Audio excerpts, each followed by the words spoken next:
ओम नमो भगवते वासुदेव। श्रीमद् भागवत गीता में भगवान श्री कृष्ण अर्जुन से कहते हैं, हे पार्थ, सुख दुखे समे कृत्वा लाभा लाभौ जया जयो ततो युद्धाय युजस्व नैयं पापमवास्यसि। हे पार्थ, जय पराजय लाभ हानि और सुख दुख को समान समझकर उसके बाद युद्ध के लिए तैयार हो जाओ। इसी प्रकार युद्ध करने से तू पाप को नहीं प्राप्त होगा। भगवान समझा रहे हैं कि जय पराजय लाभ हानि और सुख दुख को समान समझना क्या है। भगवान क्यों कह रहे हैं कि सब कुछ समान समझो और युद्ध के लिए तैयार हो जाओ। युद्ध में होने वाले जय पराजय लाभ हानि और सुख दुख में किसी तरह की भेद बुद्धि का ना होना, अर्थात उनके कारण मन में राग द्वेष या हर्ष शोक आदि किसी प्रकार के विकारों का ना होना ही उन सबको समान समझना है। उसके बाद युद्ध के लिए तैयार हो जाओ। इसका क्या अभिप्राय है? भगवान क्यों कहते हैं, अर्जुन, लाभ हानि जय पराजय सब कुछ समान समझो और युद्ध के लिए तैयार हो जाओ।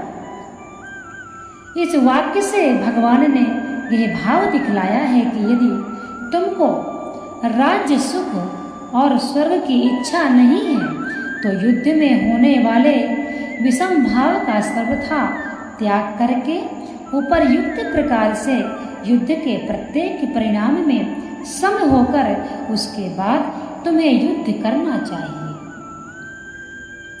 ऐसा युद्ध सदा रहने वाली परम शांति को देने वाला है। हे पार्थ, तुम युद्ध के लिए तैयार हो जाओ।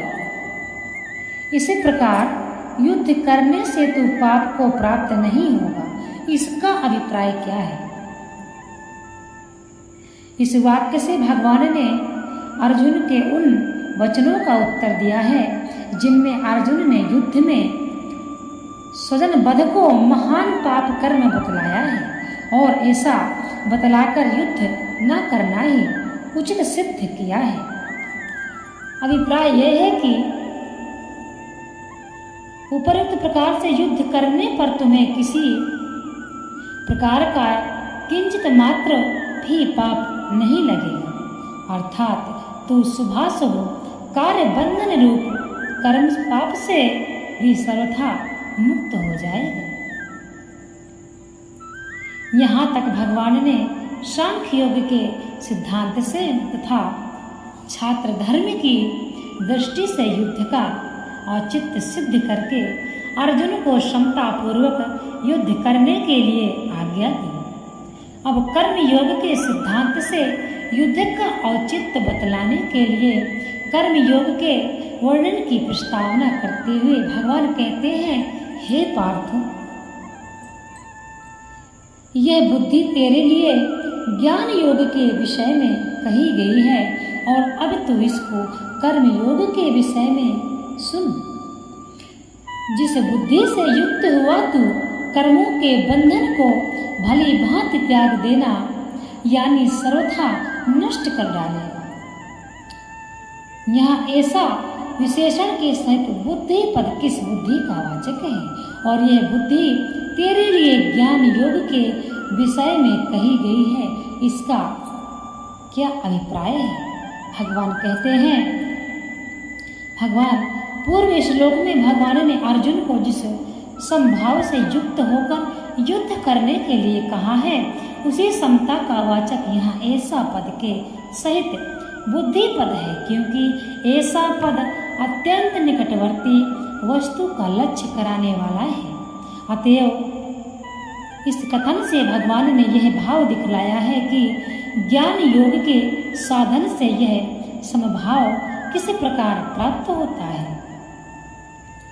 ज्ञान योगी को आत्मा का यथार्थ स्वरूप विवेक द्वारा समझकर किस प्रकार समभाव से युक्त रहते हुए वर्ण आश्रम में चित्त विहित कर्म करने चाहिए, यह सब बातें 11वें श्लोक से लेकर 30वें श्लोक तक बतला दी गया है।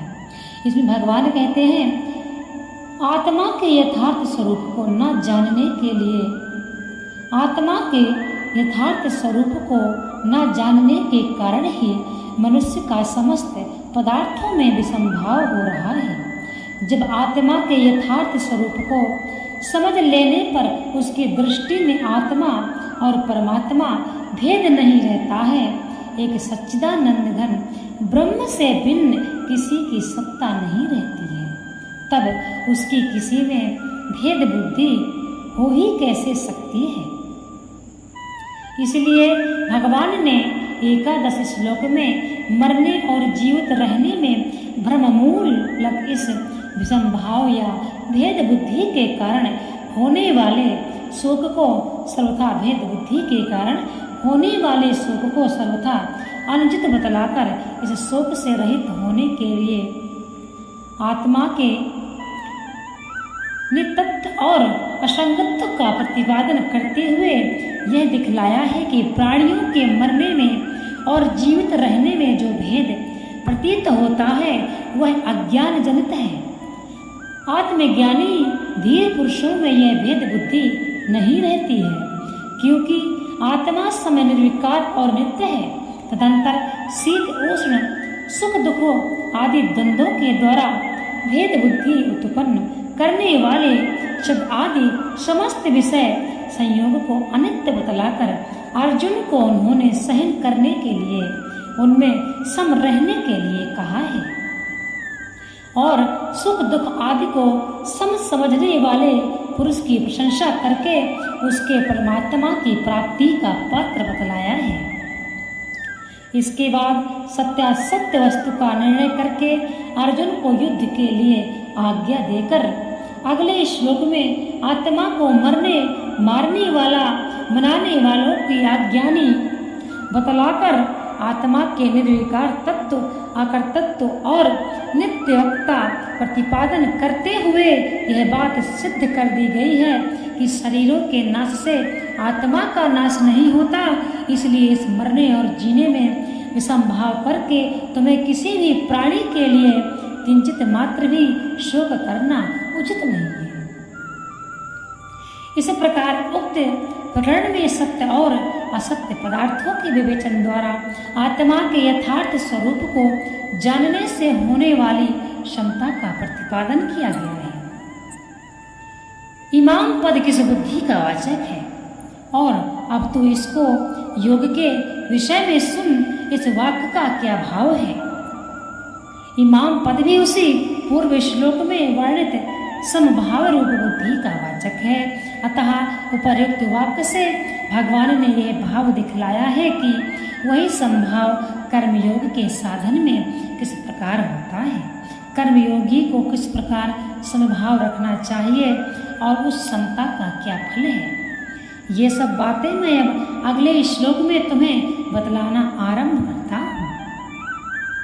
अतएव तू उन्हें सुनने के लिए सावधान हो जा। हे पार्थ, यदि यही बात है तो हे पार्थो, यदि यही बात है तो 31वें से 30वें श्लोक तक का प्रकरण इसलिए है। वह प्रकरण अर्जुन को यह समझाने के लिए है कि तुम क्षत्रिय हो, युद्ध तुम्हारा स्वधर्म है, उसका त्याग तुम्हारे लिए सर्वथा अनुचित है और उसका करना सर्वथा लाभप्रद है।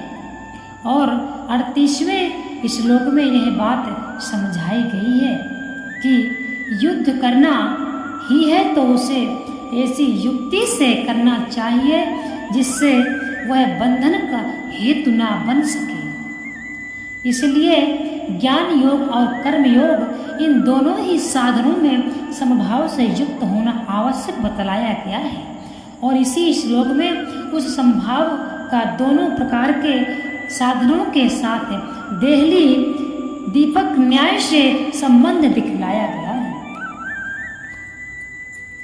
इस प्रकार भगवान श्री कृष्ण अर्जुन को युद्ध करने के लिए समझा रहे हैं। अर्जुन उठो और सबको संभाव देखो तथा युद्ध के लिए तैयार हो जाओ।